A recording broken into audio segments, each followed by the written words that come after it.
একা প্লেয়ার রয়ের প্লেয়ার আসলো, আসার সাথে সাথে প্লেয়ারটাকে ধরলো আর ধরে শেষ করে দিল। But Pika he still surviving.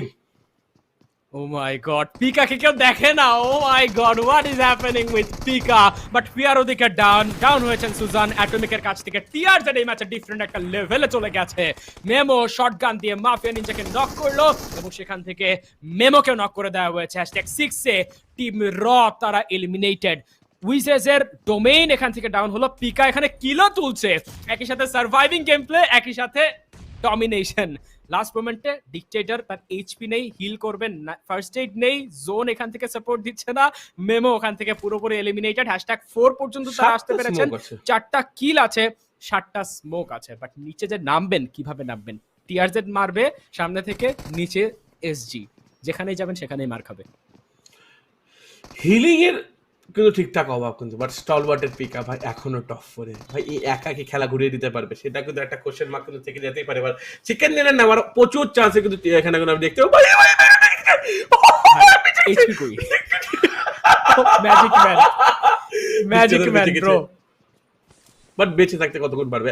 একটা স্প্লিন্টার আসলে কিন্তু সে শেষ হয়ে যাবে, এন্ড সেই স্প্লিন্টার আসতে পারে। পিকা ওদিক থেকে কিন্তু ম্যাট ক্যাটকে নক আউট করে দিয়েছে, এখানে কিন্তু এই যে যাবে তাকে ফিনিশ আউট করে দেবে। GSM has been eliminated. Top 3 তে কিন্তু আমরা চলে এসেছি। টিআরজি কে তার নিজের টিমমেটকে বাঁচাতে হবে, ওখানটা কিন্তু মাম্বাকে ম্যাট ক্যাটকে যদি বাঁচিয়ে নিতে পারে রিয়াল, ওভার এক্সটেন্ড না করলে এখানে কিন্তু বাঁচিয়ে যাবে। আর পিকার কাছে হিলিং ছিল না, অন্যরা যে মারপিট করলো, যেখানে যে ডেড বডি পড়েছে সেখান থেকে কিন্তু হিলিং কিন্তু সে নিয়ে নিয়েছে।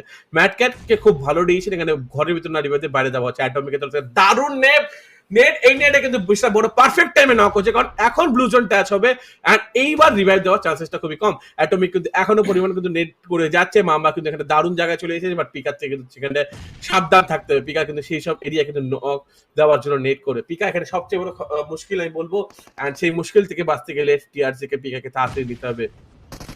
অবশ্যই, তবে এখানে কিন্তু পিকাকে স্পট করে Pika will be finished out. ম্যাট ক্যাট ওখানে আরো একটা নক বের করে ফেলা হয়েছে। অ্যাটমিকের চমৎকার ট্রেড, পেছনে গ্রেনেড থ্রো করা দরকার, বাট গ্রেনেড নেই, ওখানে ফিনিশ করে দেওয়া হয়েছে।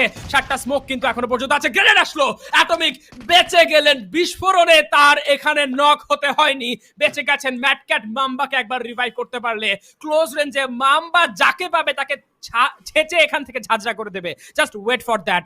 রেয়ার এইচপি কম, হিল করতে হবে। এজে এবং মিস্টার বড় জাস্ট হোল্ড করছে। স্পার্কিদা একটু এখান থেকে বড়াই করি, সেকেন্ড চয়েস বলেছিলাম টিআরজেড কিন্তু এখন #2 পর্যন্ত চলে এসেছে।